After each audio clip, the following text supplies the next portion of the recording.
Hello and welcome to the Hume Scope podcast from and Long. For those of you who don't know us, Hume Scope is a recruitment training business co-founded by myself, Ed Khan, and Laura Hopes.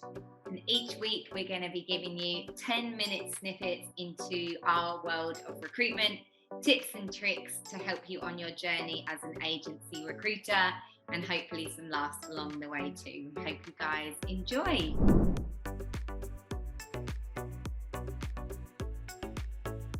Morning, hello everyone. Welcome to our podcast. I haven't even got the slides ready. It's going to be one of those. Hang on. How are we all? Hey.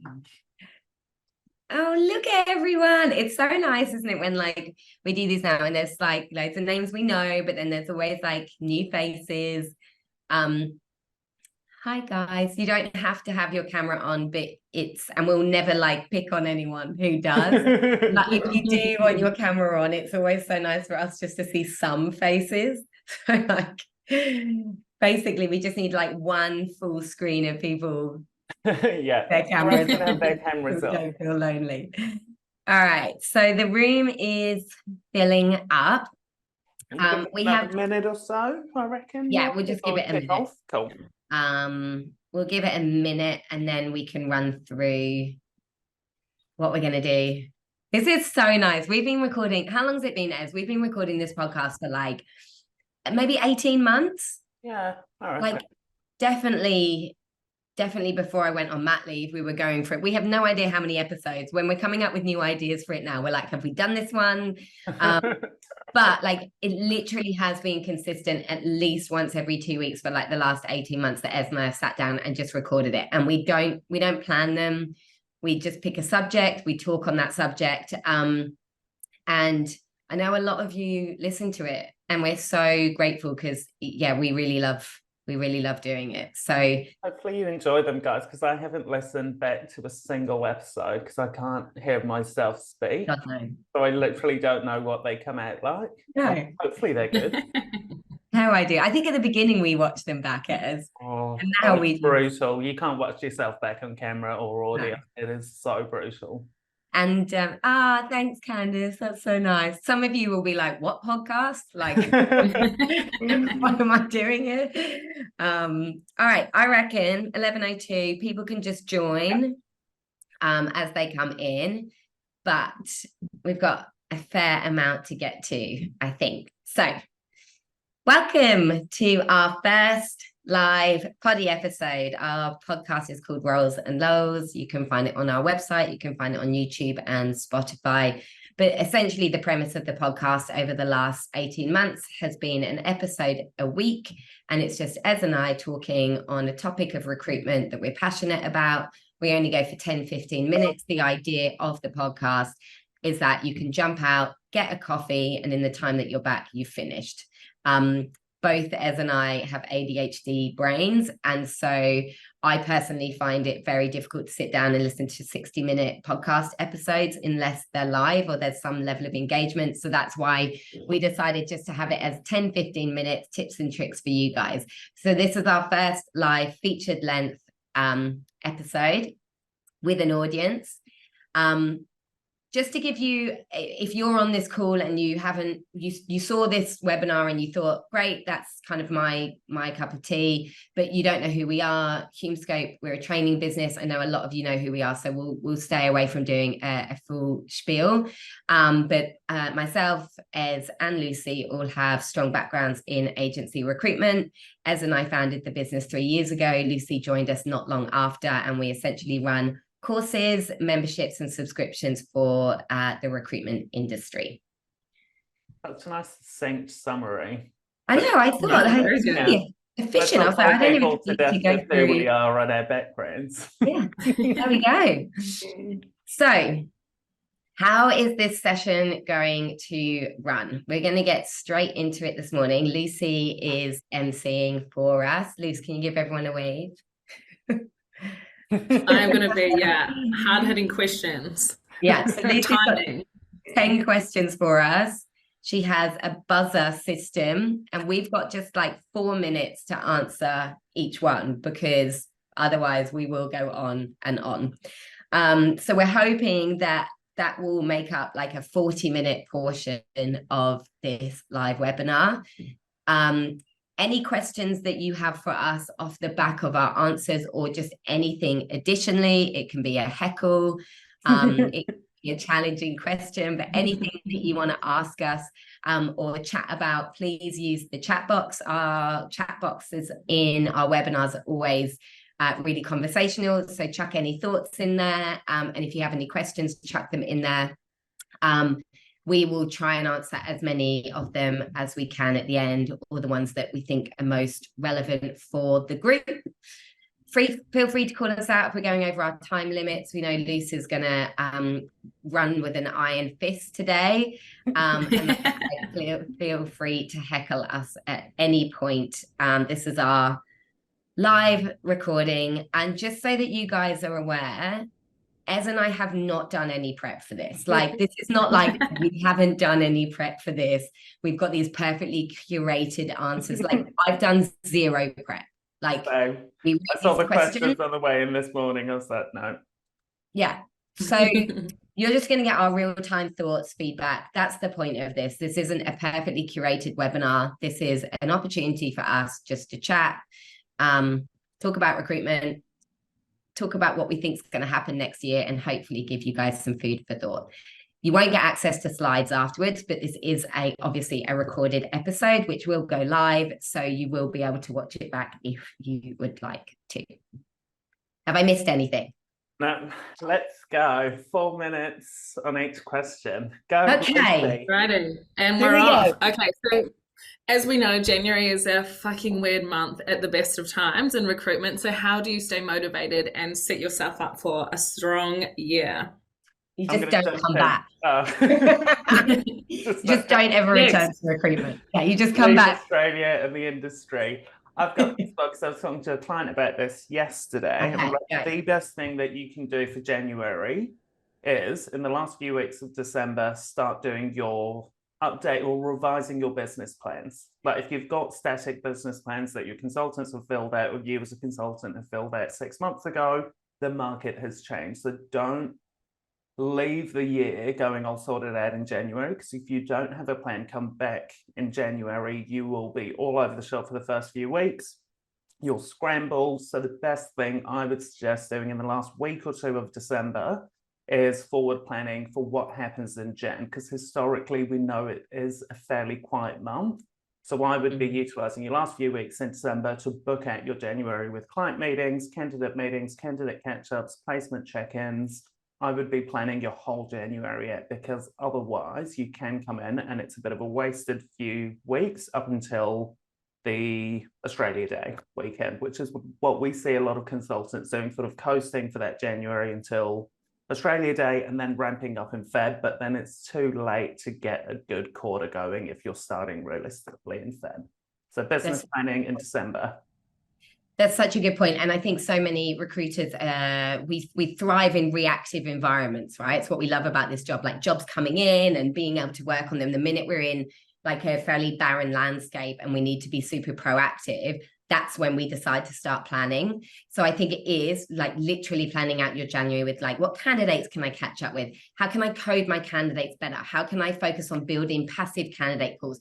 Can I get 3 months worth of content ideas together so that my LinkedIn is humming? Like, what is the stuff I can do proactively? Can I book in meetings with clients that are going to be around in January that I didn't catch up with pre-Christmas?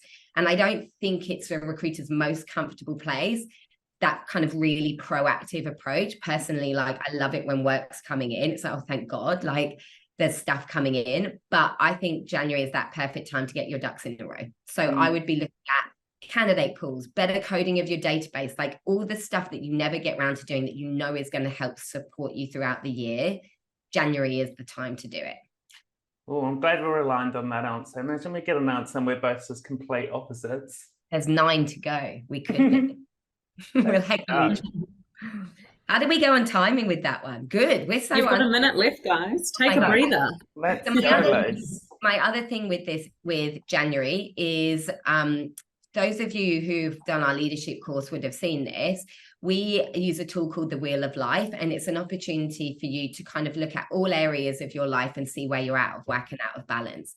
January is an amazing time to do that, just from a general kind of wellness perspective, because you've got a little bit of space to play with, but it's also a place that you can do that from a business perspective. So if you Google Wheel of Life and have a look at it, but that will help you link some of your personal goals to your professional goals as well, which will in turn help you stay motivated. But do that in December, not January.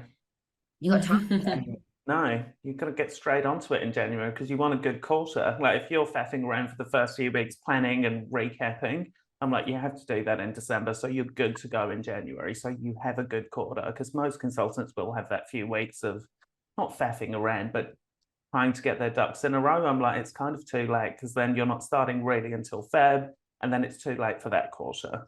Getting over your hangover. Right there. All right. Safe by the bell. Down. Oh, all right. Next question. What should planning look like throughout the year as a recruiter? Go. Do you want me to go on this one? I'll go from my perspective first. Go on. I'm a massive planner, and this is my happy place. I would say the first thing you need is an annual plan. Your annual plan should be reviewed quarterly, but your annual plan, and we've sent one round to our community before, but if you want a copy of it, please get in touch with one of us. Your annual plan is a holistic plan of what do I want my life to look like over the course of this year? All elements of my business, like how can I reflect on last year? What does that look like for this year? What's my business development strategy for the year? So we plan out a year, and then you need to break that down into quarters, and your quarters should have some overarching goals, targets, and then an action plan of how you're going to get there. So there needs to be an overarching annual plan, but not a business plan where you do your SWOT analysis and then you never really do anything with it. Like a really comprehensive plan of like, in my life, this is what I want to achieve by the end of the year. In my professional life, this is what I want to achieve. Some overarching goals for your career, for learning and development, for balance, for your business development strategy, for your billings, for your candidates, a literally full picture. And then each quarter you sit down with that annual plan, you review, and you make a plan for that quarter. So that would be on a bigger scale. And then you still need to be looking at that monthly, weekly, etc. And if there's time at the end, I'll talk about daily planning. But what are your thoughts? 100%. I would, it's exactly that. Plan big at the start, but don't leave that plan in your desk and never look at it again. Plan big and then scale it right back down to your weeks. But what do you actually need to do to get to that financial goal? If we're talking about recruitment and your sort of goals, if we just zone it in on one, a financial goal, how I would be looking backwards on how have you got into the billings that you are sort of now aspiring to again? What KPIs did you have to do to get to those billings? And work that out into your weekly, your monthly plan. And for me, your annual business plan, you should be looking at least once a month. Am I tracking against what I've set myself to do based on metrics that I know work for me? So it's pointless going, I'll do 10 client visits a week. If you don't know that will get you to success. Like, have a look backwards. Say if you're aiming to do 100K a quarter, have a look at when you've done 100K previously. What activity did you do? And is it still relevant for the market that we're in?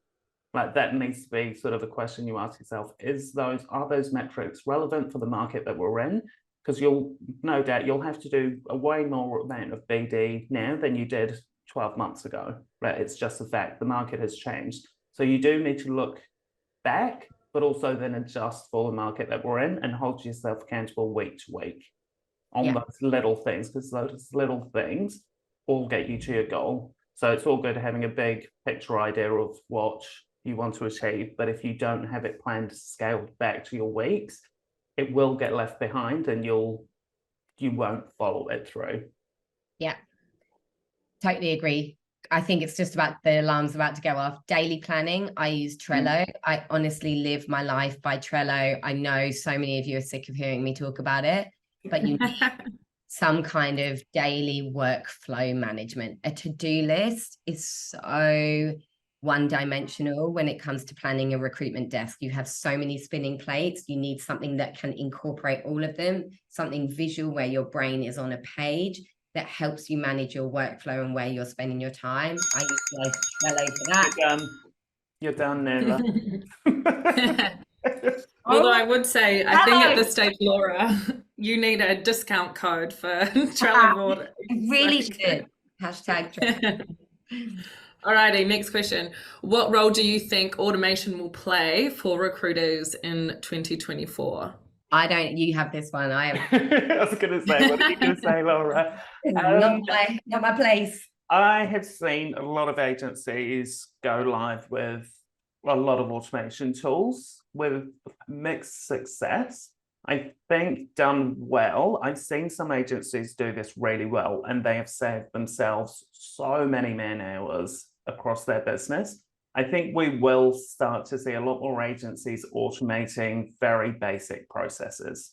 We will see a lot of automation tools that will prompt our consultants to do certain activities. For example, an automation tool can prompt you to go, this person has just looked at this on your website, give that candidate a call because they've just looked at the jobs page. It should, and I'm hoping a lot of agencies adopt this and adopt it well, prompt us as consultants to do certain activities at the right time, rather than going in blind and going, I'll make 20 calls to candidates with no real data. We can utilize automation to give us that data and prompt us to make the calls or make the interactions at the right time. And yeah, aside from that, it's the little admin tasks that consultants are doing.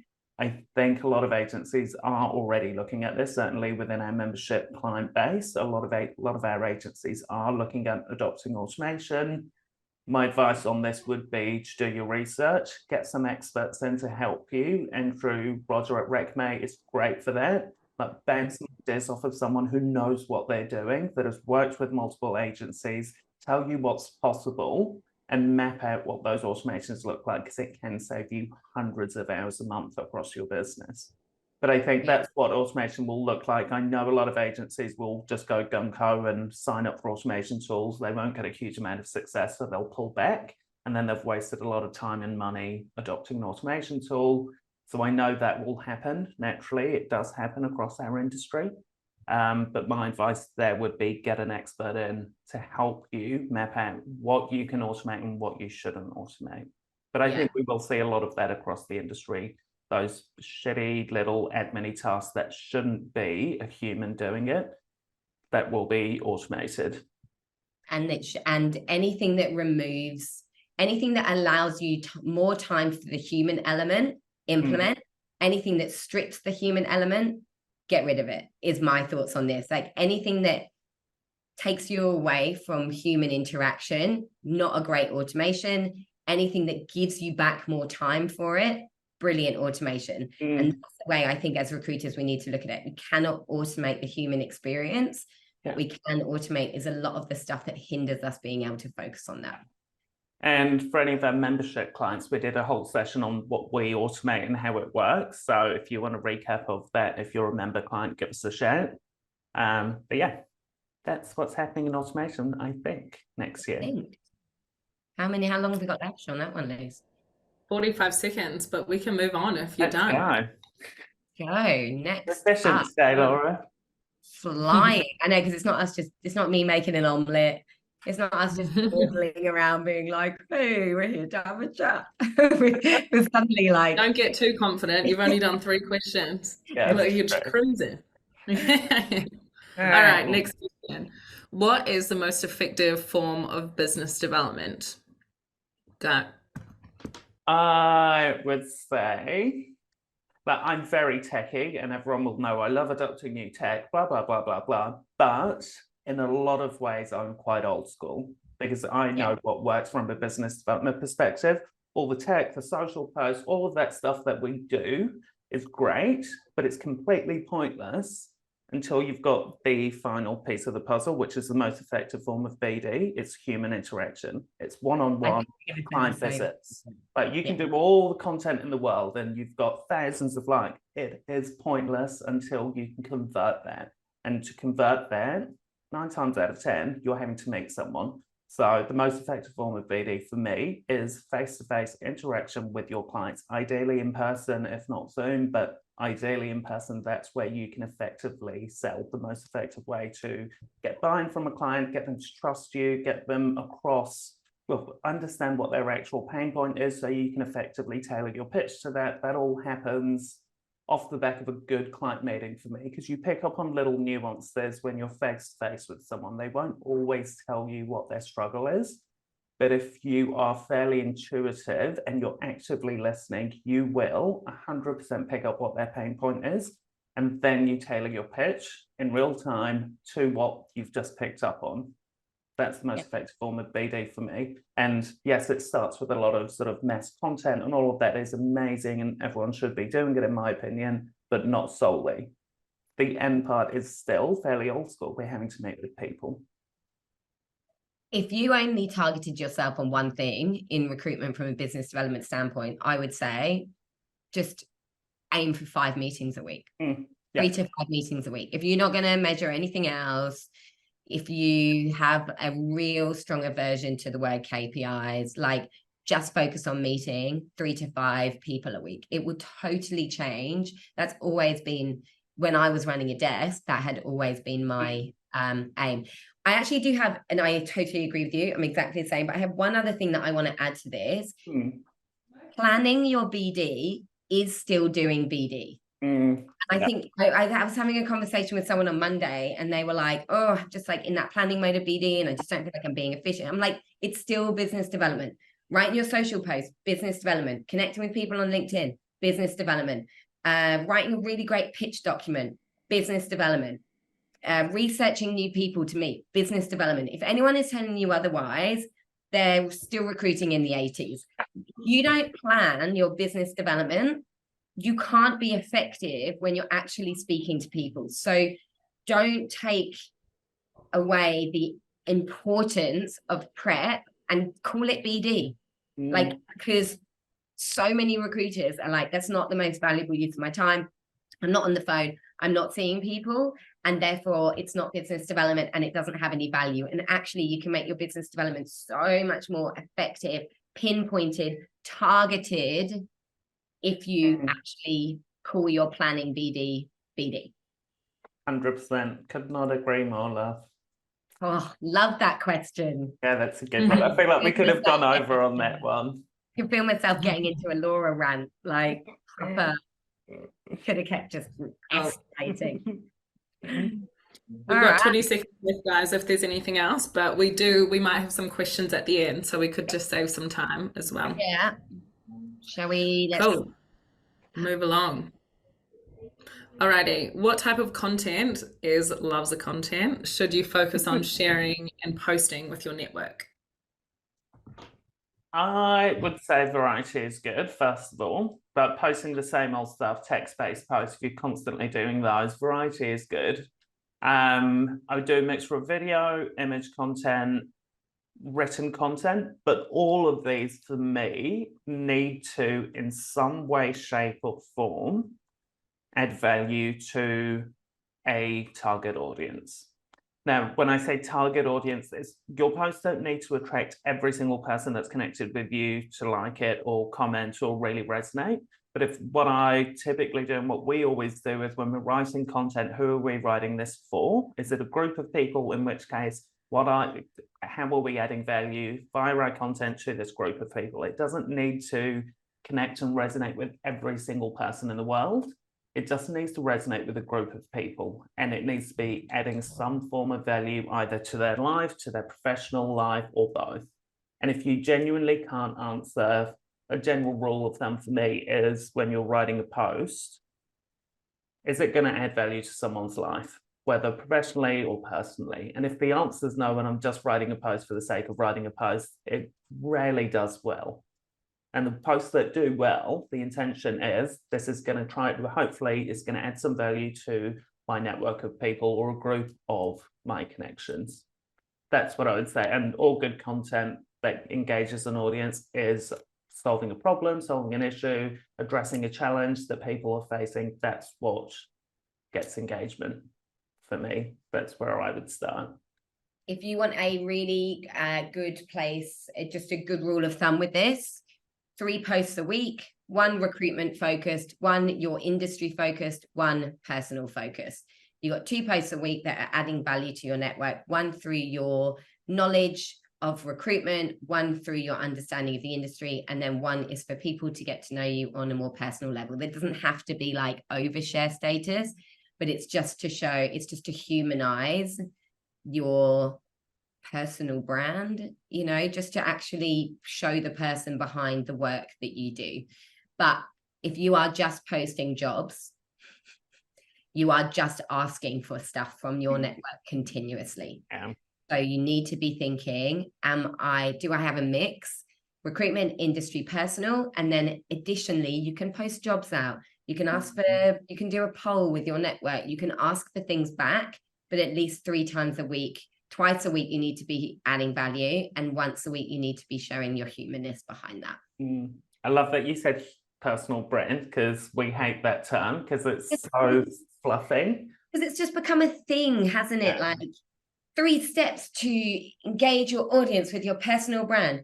3 things that will increase your content, your personal brand. Like all of this stuff has become so buzzwordy, but like personal brand should just be like, how do you show up and interact with people? Across all platforms. Think like, well, I don't know if I'm going to be adding some value, but all you can and like, I think I said this on a post the other day, like if you get imposter syndrome around this stuff, you just have to keep thinking like, if one person engages with this piece of content, then that was worth doing, because you're not going to turn into an internet star overnight. And that's also not the point. That is not the point of content. It should be all about, am I engaging and interacting with my audience, and does this create the beginning of a conversation with them? Nice. Love it. I'm getting a little nervous now, Laura, because I've forgotten what all the other questions are. Oh, I have no idea. I read them quickly this morning. I'm like, oh, what questions are next? No, I have no idea. Everyone. Okay. Well, next question. We're getting limited heckles, by the way, so I'm assuming it's like actually interesting. And no one's dropped off yet, so always, when you're running a webinar, I always think like, don't ever look at the attendee list. You know? No. Alrighty, next question. How do you think existing clients should be kept in touch with, and how can you add value? Can I start this one? Yeah. Okay. There are so many parts of your job that are under-celebrated, that are amazing ways of keeping in touch with your existing clients. The first thing I want to talk about with this is post-placement care. It is literally 1 part of your responsibility, 2, the most undersold part of your recruitment fee package, which adds the most value to your client base. And 3, it is at least 4 to 5 touch points with an existing client where you can invite yourself to site, you can expect a return phone call, and you are not selling anything, and you can find out more about what is happening inside that client. You have the opportunity to get as close to that client as possible because you have placed a candidate there. So one thing for me, I cannot fathom like why it is this way, but people see it as a boring admin process. This is such an amazing opportunity to build such a strong relationship with your client through the way that you nurture that candidate through the first 3 to 6 months. And that can really, especially with a new client, solidify that relationship. And it gives you like 3 to 4 touch points with the client without having to think about it. So like for me, that's a huge value add that is massively underutilized in our industry. Love it. I didn't even think about that, but you're so right. The additions that I have on that, guys, are you've got touch points that are recruitment related, and they're great. So you've got your annual reviews, taking job briefs, all of that. Ideally, you're doing face-to-face. But for me, to elevate a relationship from existing client to brand ambassador, where they genuinely want you to fill the role because they buy into you and they trust you and they take your advice, to do that little part and move someone from active client to like actual brand ambassador, it's all the other touch points that are outside of per se recruitment. So giving them recommendations for things outside of just recruitment. For example, there'll be some of you in here, existing clients, that I occasionally will send podcasts to that I've listened to that has added some value to me, and I'll go, hey Laura, I just thought of you, epic podcast episode, I think you'll really resonate. Or I might finish a book and send someone a recommendation. The client might have told me they're off to Bali in a few weeks, in which case I'll spend a bit of time drafting an email going, these are the great places that I went to in Bali, think you'd really like these. It's those little touch points that start further building on a relationship, which is what will elevate you from a recruitment partner to your client going, I want Ez to fill that role. That don't care who else is approaching me as a recruiter, I buy into Ez and I trust Ez. I want him to fill all of their roles. So it's been personal touch points for me that I would say, aside from the recruitment touch points that you do, it's all the little personal touch points. And in our meetings with clients, we should be finding out a little bit more about who they are as people, because people buy from people. We all know that. And so we should be finding out a little bit more about people outside of just recruitment. And I would say every 4 to 6 weeks, you should have some form of touch point and variety in your touch points. LinkedIn messages, text messages, calls, emails, sending them links to podcasts, sending them book record, whatever it might be. If there's variety in those touch points, you can do that every 4 to 6 weeks. If you're doing the same thing every 4 to 6 weeks, it's too much. Just calling to check in. With this last bit of time, Ez, let's just fire off some value add things that we would do. So market info to clients, industry reports, forecast client meetings, service reviews. Look, we have got so much intel, guys, and recruitment markets change rapidly. Our clients rarely know what's happening in the candidate talent pool. We've got access to the back end of LinkedIn with so much data on who's hiring, which businesses are about to lose people. Within 10 minutes, you can pull together a one-page report on what's going on in the talent market quite easily. That's information your clients don't have. That could be a huge value add for your clients. But that's so easily and readily available to us. And I don't know many people that share that type of intel with their clients. No. Reverse markets, post-placement follow-ups, referrals, general check-ins to have that place. You just don't need them. This is the funnest job. Who gets to shut up their bosses ever? The power, oh my God, I'm lavishing in it. Bring it on. It's like meetings loose. Like, okay, guys, timer on. Next one. Yeah. I'm such like a direct person as well, like with sales or like things. So this is just like feeding my ego, like big time. Alrighty, next question. How do you build strong relationships with passive candidates? I'm happy to take this one to start off with. I think very similar to business development with clients, guys. You need to be speaking to candidates when you have nothing for them. It sounds counterintuitive, and we as recruiters typically go where the money is, and that's what a lot of recruiters do, and we forget about candidates when we don't have something for them. Same with clients, like the amount of consultants we've spoken to, and we go, are you doing proactive client meetings with prospective clients that don't have a single job on for you right now? And 90% of the time it's no, we're going after clients and booking in meetings when there's active jobs on. And it's the same on the candidate side. Consultants typically just go where they can make a placement.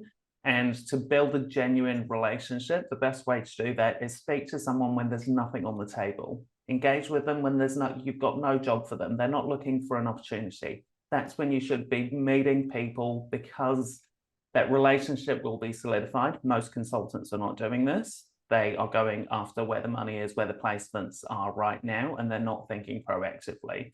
So I would go having a similar sort of process to your candidates that you do with business development. Meet key candidates that you know you might be able to work with in the next 3 years and catch up with them quarterly. Give them market insights, share with them what you know about the market, because it might be of interest to them. Like if you're not doing that, then you're relying on, oh, I've got a job, now I'll call a candidate. And what are the chances of them engaging with you when you've not shown them any interest previously, when there was nothing on the table?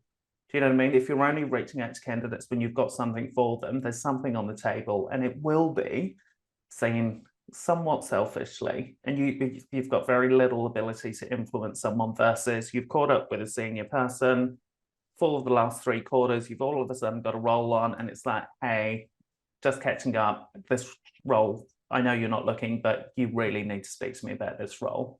Your ability to influence that candidate hugely higher or greater, versus you haven't caught up with that person, now you've got a role on, now you want to speak to them. What are the chances of them wanting to engage with you? It's quite low, unless they're actively looking. And I think the conversation with them has to be like, we'd love to find out how we can support you throughout your career. Like, it doesn't have to be right now. We can put opportunities in front of you, but we'd love to just be able to support you on your career journey. Like we try and partner with our candidates the same way as our clients. Like, they're not always looking to hire, but when they need us, the relationship is there. And I think there's a lot of work that agencies can do around building candidate communities, offering events, insights, like actually having a business development strategy funnel for their candidates. I think we put a lot of emphasis on that from a client side, but like, you know, the tech industry obviously does meetups and things like that. Like, when was the last time, and maybe this is something you are really good at, but like thinking, when was the last time we held an event for our candidates? Like, how do we bring them into our community? How do we build relationships with them? How do we utilize potentially video to do introductions to them on LinkedIn?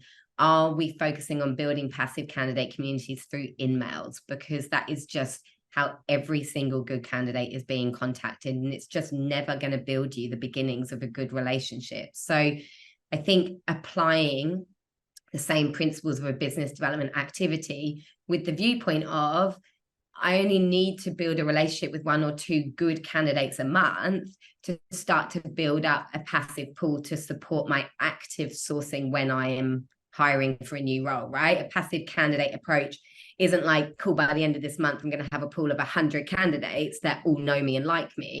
It's exactly the same as your client business development. I love that you're actually paying attention to this and you just stopped talking. Because it panics me so much, and like, you know what sucker I am for rules, so I'm like, cool, the buzzer went, it's over. It's over. No more. And more for me Good. going, because I literally created these rules, and then I would be shirking my responsibility of upholding them. There we go. There we go. Next question. How do you manage stress and burnout with your time and your time? Oh, the never-ending battle. Right. Some tools.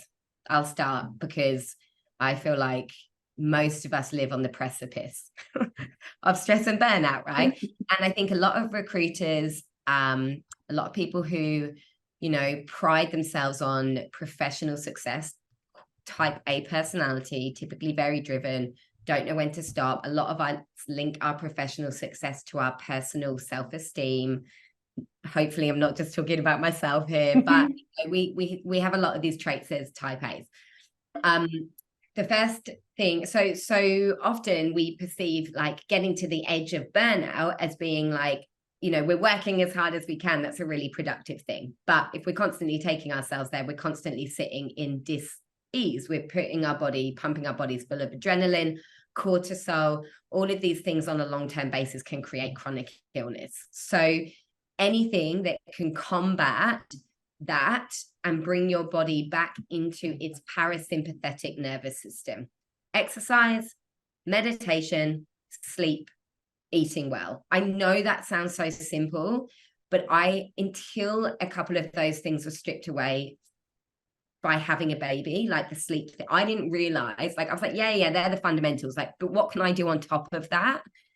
Until like I removed sleep from the equation, you know, or I removed the ability to have a healthy meal every evening. Suddenly, when those absolutely fundamental core pillars, one of them is out of whack, you will be way more susceptible to stress and burnout. And so the first things you need to get into place are healthy sleep routines, nutritious food, a meditation or a gratitude or some kind of mindfulness practice, which is dedicated time to say to your body, hey, let's just slow down and stop. And then exercise, because we want to get those good endorphins, dopamine, etc. going. So I almost, with this, my answer used to be so much more complicated. Now it's like, focus on those 4 pillars as priority. I think in just knowing who you are, guys, for me, I know gratitude practice in the morning for 10 minutes in the shower works really well for me to get me in a positive headspace. And for me, this job is mostly about positive headspace and how you show up. 2, knowing when you actually need a break. So for me, I can work for 8 weeks, solid, 10-hour day. It doesn't bother me because I really enjoy what I do. But at that 2-month mark, I need a week off. So I'm consistently taking myself away for a week on my own, constantly doing that because I know that's what I need to keep going. So, and everyone will be different. And 3, I think the key for me is having a plan and sticking to it. Because if you get into your day and you go, fuck, I just need to make money, and I don't really have a plan to go, you're going at all angles, in which case you are having to put in stupid hours to get to the end result.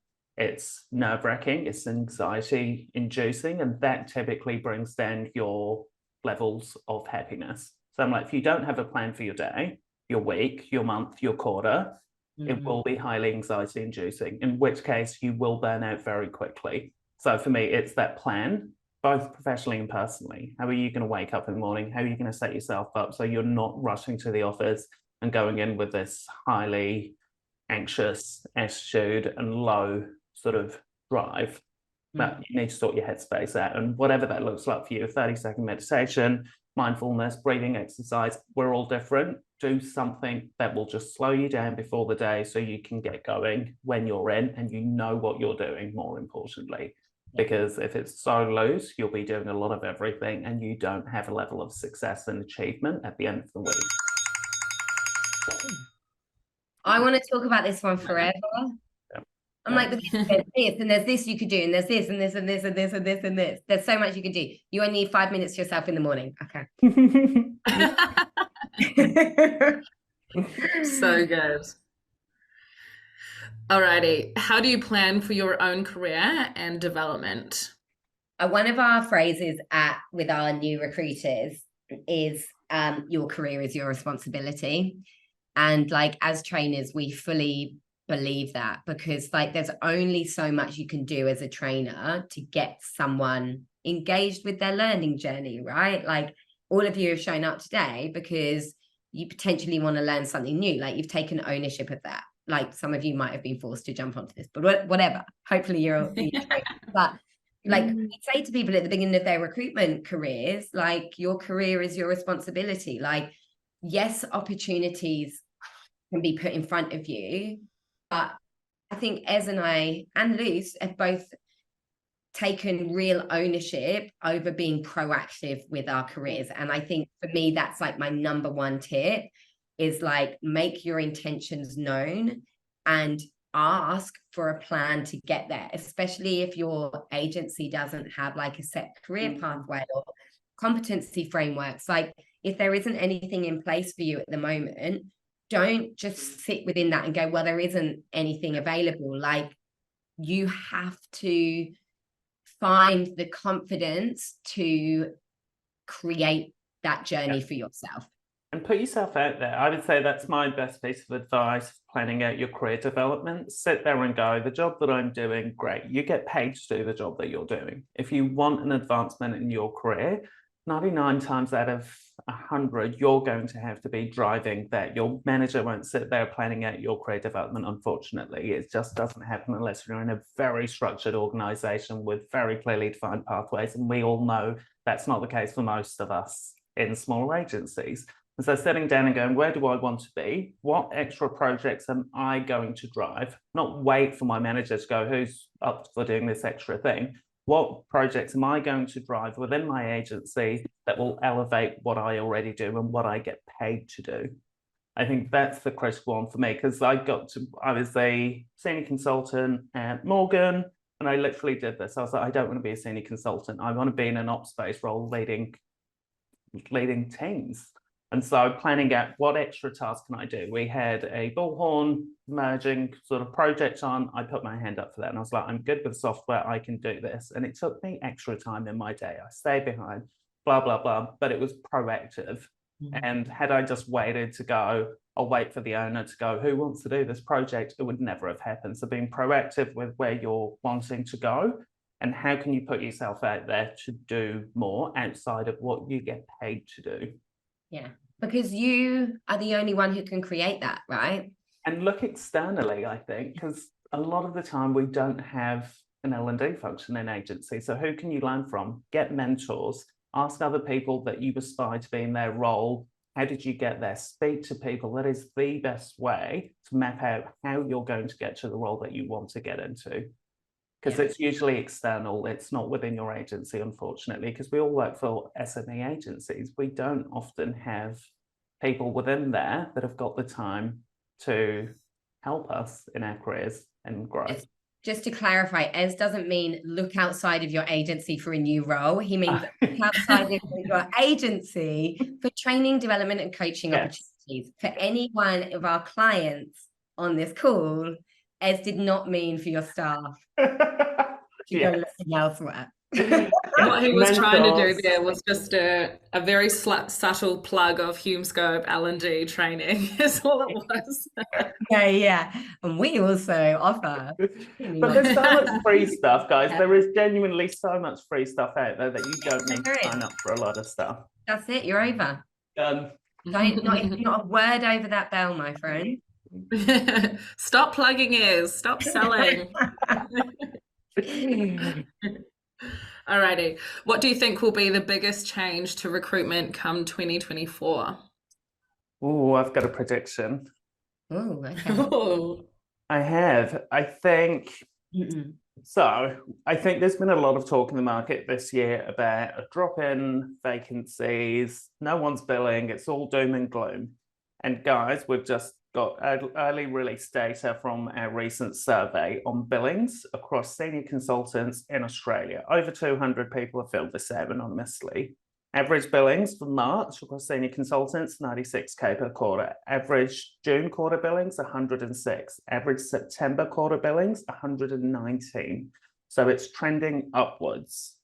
What I would say the biggest change to recruitment in this first half of next year, and if you're already not doing it, I'd recommend doing it, is a focus on candidates.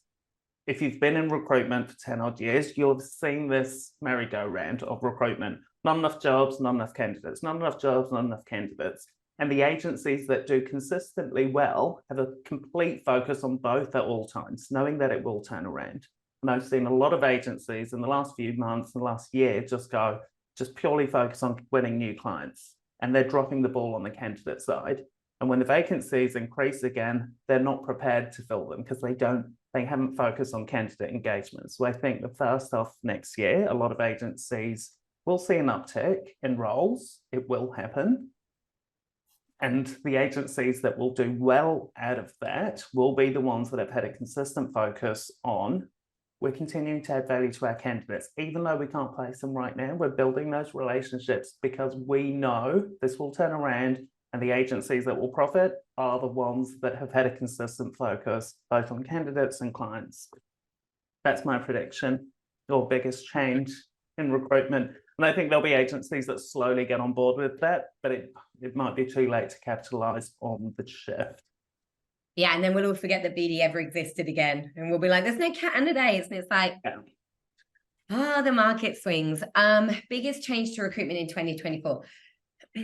I always think with this, it's almost like we kind of rate these questions and now I'm going to give an answer that's like, well, there will always be changes to the market, but the fundamental focuses always stay the same. And it's like the traditional things like we speak about are there always because they work. Always focus on client meetings, always focus on building a passive candidate pool, focus on planning effectively. And then you won't be so rocked by the changes because the market is going to shift again. Like hasn't been an interest rate rise for a few months.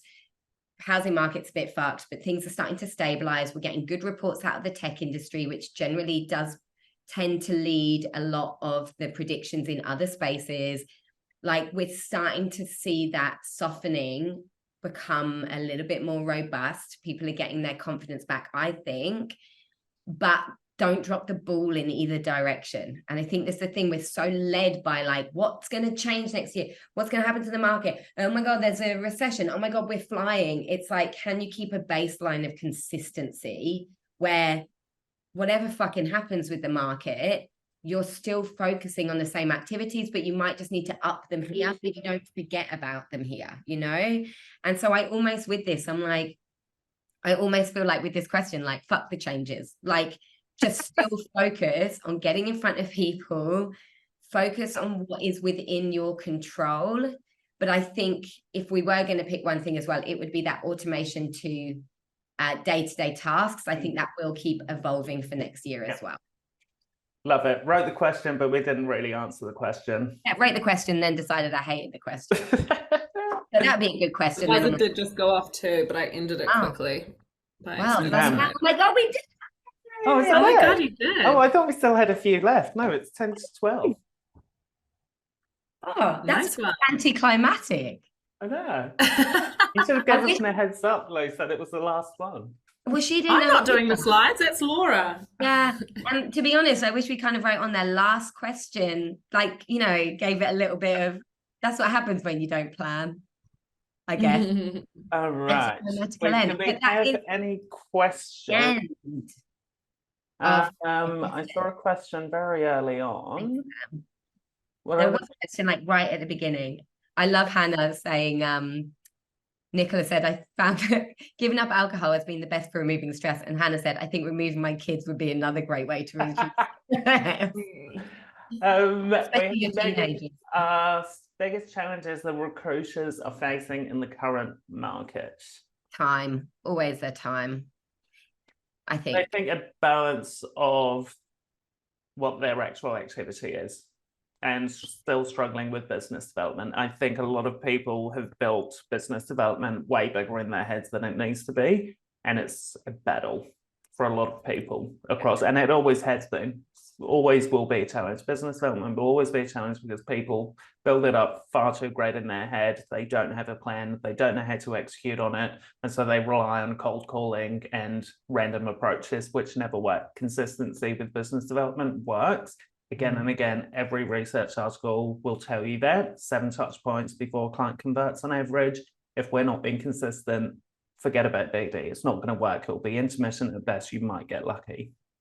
Yeah.